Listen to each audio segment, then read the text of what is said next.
Got Tyson Graham now. 2017 College Gridiron Showcase preview show presented by Halo Neuroscience, and from one Missouri Valley Conference player to another Missouri Valley Conference player, we got Tyson Graham, the defensive back, even playing some linebacker this year from South Dakota. The South Dakota Cougars, I should say, right? Because we met in the hallway last night. You just got in, and like a jerk, I said Jackrabbits, which is South Dakota State. And Jose's gonna kill me because he's a South Dakota guy, so I'm gonna get some heat from that now. Coyotes. Coyotes. Look, I got it wrong again. Oh my God, I should be thrown off the show by now. But you know, and Tyson, I had you on the show just a couple weeks ago. I interviewed so many players, but your game really stands out to me. I like what you bring to the table, but for those who might not have caught that interview, give us a little self-scouting report about your game and what the 100 or so scouts out here in Bedford, Texas are going to see between the lines when you get strapped up and ready to play today or tomorrow. I think one of the biggest things about my game is, just being able to be placed in, different positions, being versatile with my size, being able to play down in that, that hybrid position, or that strong safety, and be able to excel in those positions as well. I feel as though my physicality, that's a big part. My IQ, being able to diagnose a play, whether it's play action, pass, drop step, or run, all with reading the lineman's movement. Also open field tackling. That's a big thing on the next level as well. We have to tackle in open space, and I'm pretty sure we're going to have some drills or with scrimmages at the showcase that we're going to have to exhibit our tackling, and just being a ball hawk back there. Just making plays, creating turnovers for the team, and getting the ball back to my offense. You want to talk about a team-first type of guy, that's what you are, Tyson. If I'm not mistaken, you came into South Dakota playing on the offensive side of the ball, running back, I believe, receiver, one of the two. Obviously, you then turned that into a phenomenal collegiate career playing safety, and then here as a senior, it's your senior year, go big or go home. They ask you to move a little bit inside and play linebacker. What was your reaction when they first brought that up to you, and how did you make that work? It's funny because in practice I used to always joke with them, during drills I used to maybe sneak down to the linebacker drills, and they'll catch me and I'll be like, "What are you doing?" And they'll send me back to the safeties. But when they first actually introduced me to move, I was actually pretty excited. I was looking forward to taking on something new. And like I said, doing whatever I can to help my team win and get to that next step. And I also felt the transition was gonna be pretty smooth since I played both safeties, free and strong. So I kind of know the defense, in and out. The linebackers fits, where my safety's gonna be fitted. So that's what kind of made it, much more easier. And after they felt the smooth transition at the linebacker spot, they also placed me at DN a few times, third down packages rushing the quarterback. So they kind of placed me all over. The more you can do. We're seeing that nowadays, with the Dayon Buchanans or the hybrid safety linebacker type of players, and that's certainly what you looked like this past season there at South Dakota. Well, back in the day, they used to call it tweener. That was a bad word. Now it's called hybrid, and it's a good word, and it's an upcoming trend in the NFL. Tyson, I don't know if you had a chance to peek at the roster, but we had a guy like Spearman Robinson, is 6'4", 220. We got some tight ends here from Buffalo and Wyoming, about 6'4", 250. Tyrone Swoops out of Texas, the 18-wheelers converting to tight end.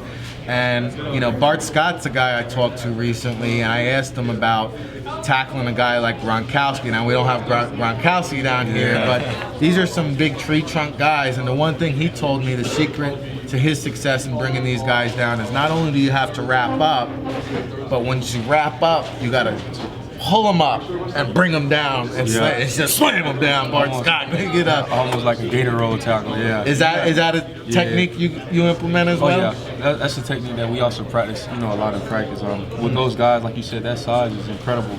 Especially like those guys like Gronk's size, you have to be able to hold on and bring them down, and that's where your tackling technique really has to come into play because in the league, you guys got guys who are 6'6", 6'7", 250 maybe, and I mean you got to get them down to the ground. So that's something that you definitely got to take pride in. You sound like you're ready for it. I am. Is it crazy to think about your collegiate career is over and now, the next step you are going to be playing against guys like a Gronkowski? It definitely is crazy. I mean, at first, around like, fall camp, it's kind of like, December's a long time away. But I mean, man, the season just flies by and it hits you. You just gotta just take it, like a grain of salt. Just be blessed and just get ready to, to grind. Because in the league, it's now a job. You have to put countless hours in the film room. Your whole days pretty much are going to be at the office, especially as a rookie. If you really want to be successful in the NFL, you're going to spend, much more time than the average, player if you want to, have a successful career. So it's definitely a job at the next level. That's something that you got to be ready for. Yeah. All right, are you ready for the NFL team interviews? Tonight is going to kick off hours of meeting in the Defiance Fuel Water scouting room. They're going to ask you, how much do you love this game? Are you passionate about it? How much time do you spend in the film room? Are you prepared for these type of questions? Yes, sir, I am. All right, how much time do you spend in the film room? I would say I would probably start on the regular week. I would probably, if we get our scout report on that Monday, I'll probably spend that first day just kind of breaking down, personnel, like a certain personnel, like 11 personnel maybe. Probably spend about 2 hours on that on the Monday. Okay. Then on Tuesday and Wednesday, kind of get more intense with it, maybe 3 hours, going over a different personnel. And once it's closer to game time, Thursday, Friday, after all my homework and everything is completed, I'll get more into details about maybe 5 hours, and also send a text message out to the guys, a few of the other DBs who want to meet up, so we can also have. I like that leadership. Yeah, and see the same thing, and everyone else can just share their ideas and bring different things to the tables. Maybe something that you aren't seeing that they're seeing, or vice versa. So, I mean, it kind of all works out, and it definitely plays a huge part on Saturday because you're able to go out there and play fast. So you're the guy in the DB room that said, "Hey, listen, let's get together, guys. Let's compare notes. Let's break it down." Yep. So you kind of brought those guys together. Yes, sir. How do you feel like you left the underclassmen there at South Dakota? Do you feel like they're in a good spot, better than when you got there? I feel as though they're in a great spot. Those guys are going to be ready. They had a lot of young guys who stepped up and got a great experience. You got a corner out there, senior corner, Adam Harris. I think he's going to be great this year. I think he's going to take the conference by storm. Big physical corner, loves contact.